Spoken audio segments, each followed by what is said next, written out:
जय श्री राम। आज हम बात करेंगे दीक्षा योग के बारे में। हमारे धर्म में कहा गया है कि व्यक्ति को 3 ही प्रकार की दीक्षा प्राप्त होती है, 3 परंपराओं से।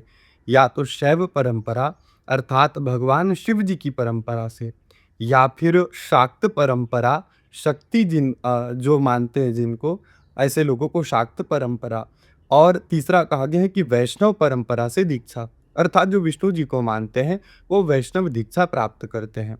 तो शास्त्र में कहा गया है, ज्योतिष में, कि यदि किसी व्यक्ति के में यह योग है तो वह व्यक्ति दीक्षा प्राप्त करता है। मंत्र दीक्षा या गुरु दीक्षा जो कहते हैं वो भी व्यक्ति प्राप्त करता है। लेकिन आज हम इन जो चर्चा कर रहे हैं वो दीक्षा है साधु सन्यासी आदि होने की दीक्षा। तो कहा गया है कि जैसे मान लीजिए आपकी कुंडली है, आपकी कुंडली में अगर एक साथ 4 ग्रह बैठे हुए हों किसी भी भाव में, 5 हो, 6 हो या 7 हो, तो ऐसा व्यक्ति जीवन में दीक्षा प्राप्त कर लेता है। 4 ग्रह हैं मान लीजिए कि भाव में, तो दीक्षा का योग बन जाता है।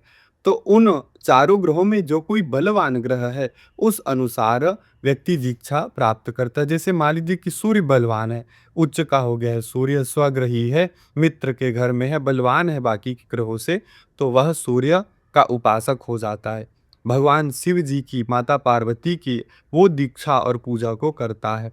साथ ही साथ ऐसा जातक मदमस्त दीक्षा प्राप्त करता है, अपना जीवन जीता है। अगर चंद्रमा है तो ऐसा, चंद्रमा बलवान है तो ऐसा जातक जीवन में बहुत ज़्यादा शांत दीक्षा जीवन बिताता है, भगवान शिव जी की आराधना करता है और साथ ही साथ ये जल वाले क्षेत्रों में अधिक जीवन अपना बिताते हैं, अपना जो पुराना जीवन था उसे छोड़ करके। अगर मान लीजिए कि मंगल है तो ऐसा जातक लाल वस्त्र धारण करके, और आप पाएंगे कि उग्र जीवन जीता है। मंगल जो है वो उग्र ग्रह है, तो ऐसा जातक उग्र जीवन आप भी पाएंगे। आजकल हम देखते हैं वीडियो में बहुत सारे जो साधु हैं वो बहुत ज़्यादा क्रोधित होते हैं, तो वो ऐसा साधु का जीवन, दीक्षा जीवन बिताते हैं।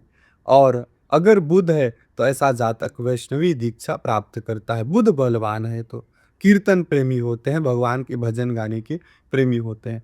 अगर गुरु बलवान है उन सभी ग्रहों में, 7 के ग्रहों में, तो ऐसा जातक धर्म प्रचारक होता है, ज्ञानी होता है, ज्ञान मार्गी होता है, मंत्र साधक होता है, नियम व्रत को पालन करने वाला होता है, और ऐसा दीक्षा वो जीवन बिताता है।